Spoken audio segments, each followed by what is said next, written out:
Scully, watch out!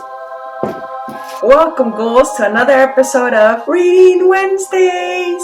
So today we're going to read Whispers of the Forgotten Magic, Book 1, Heirs of the Forgotten Magic. And if you ghouls want to read along, you could purchase this book on Amazon and Barnes & Noble. Link is down below. So we're going to continue on page 18, chapter 2, Signs of 3 Are Meant to Be. Lumina didn't know she wasn't the only one dreaming of magic. Every tale she spun for her sons was meant to kindle wonder, but she had no idea those stories would stoke the flames of their power. That night, one of those sparks leaped into flame. Under his quilt, Lucian stirred. At first, only the familiar wind rustling through the pines, a low susurrus that lulled him deeper into half-waking slumber. The long needles and bristling boughs, the forest he knew so well, began to shift around him as though seen through a prism of dew. Shadows lengthened into unfamiliar shapes, and the air grew heavy with the scent of damp earth and pale mushrooms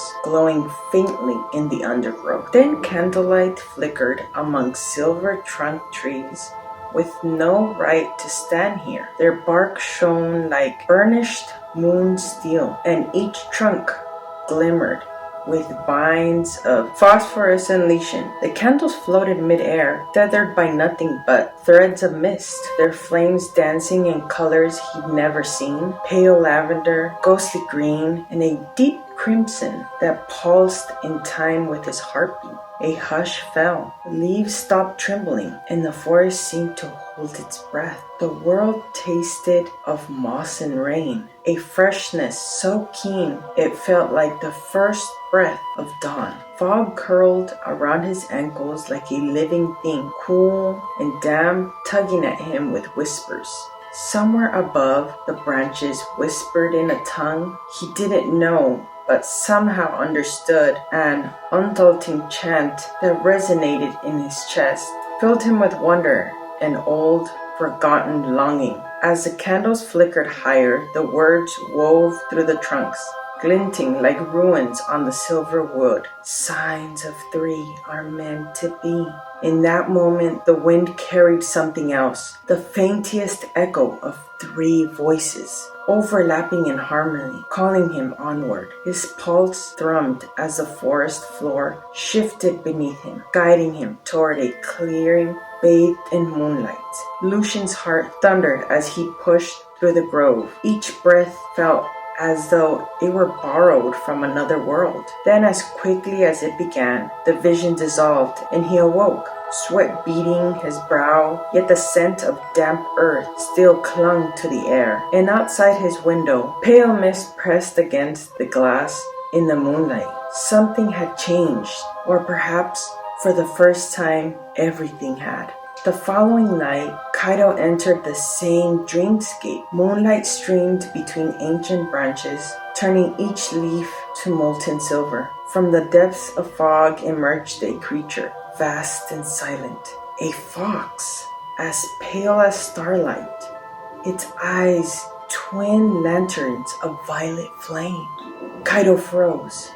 Breath caught in his chest. The fox tilted its head, and its voice slipped directly into his mind. Soft, sure, signs of 3 are meant to be. Then it vanished, leaving behind a warm weight in Kaido's palms. Kaido stood motionless as the fox dissolved into the mist, its soft violet glow fading like a dying star. He looked down to find a ruin-carved talisman, its ancient symbols shimmering in the dark. The forest around him exhaled, the silvered leaves shivering in the sudden stillness. The moon's rays now fell in broad, liquid bands across the rain-slick moss, illuminating every droplet that clung to a fern or spiderwebs. Even his heartbeat sounded too loud in that hushed cathedral of trees. He sank to one knee, staring at the talisman cupped in his hands. The ruin-carved symbols pulsed in rhythm with his pulse, each line and curve alive with a gentle warmth that seeped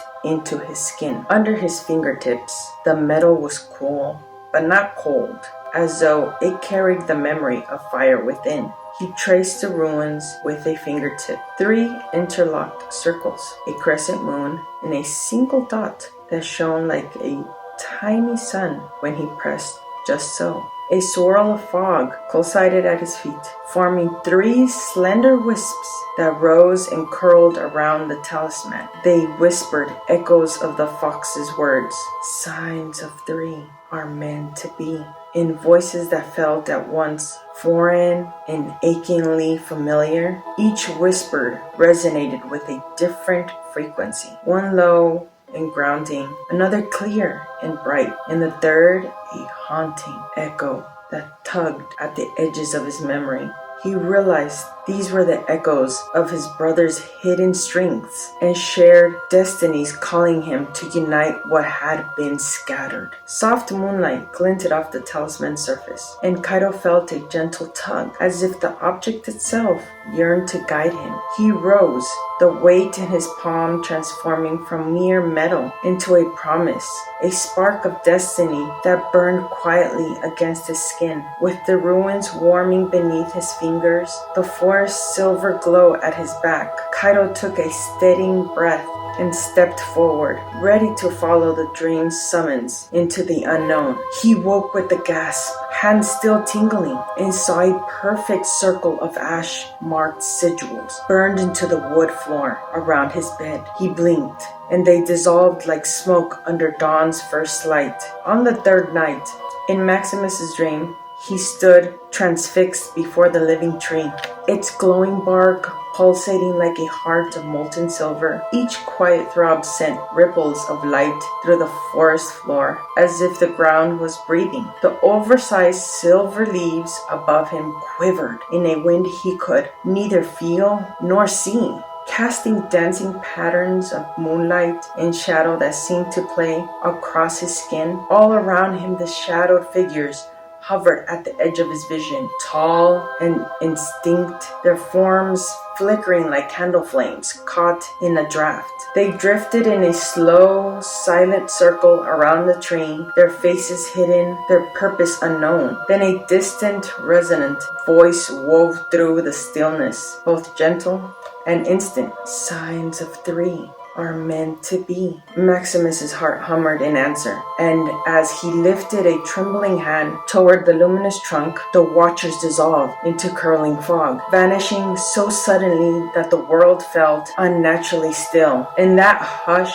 the bark's pulsing slowed until it stilled altogether, and the tree exhaled a single quivering sigh of light. From where the figures had stood, 3 motes of luminescence drifted toward him. They swirled around his outstretched fingers, and in their glow, he felt a sudden warmth bloom in his palm. When he looked down, he found a small, obsidian black seed cupped in his hand, its surface etched with a spiral of tiny runes that glowed like starlight caught in glass.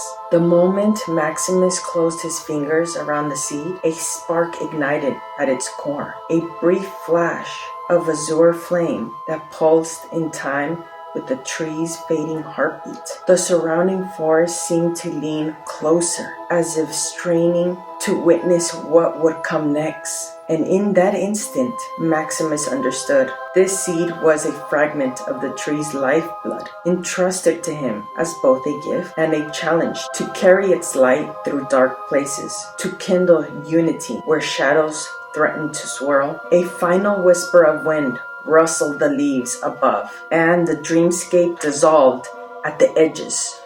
The forest faded into mist, the trees' glow receding until all that remained was the quiet ember of magic nestled in Maximus's hand, and the echo of 3 words that would guide him on whatever journey lay ahead. Signs of 3 are meant to be. He jolted awake, his breath sharp, his skin humming. Silver dust glittered on his windowsill. Strips of bark lay tangled in his sheets. Outside, the night wind carried the same whisper, softer now, but unmistakable. Something was calling them. And that was today's passage from Whispers of the Forgotten Magic. And thank you for joining me today, ghouls, on Reading Wednesdays. And I'll see you next time, ghouls. Bye!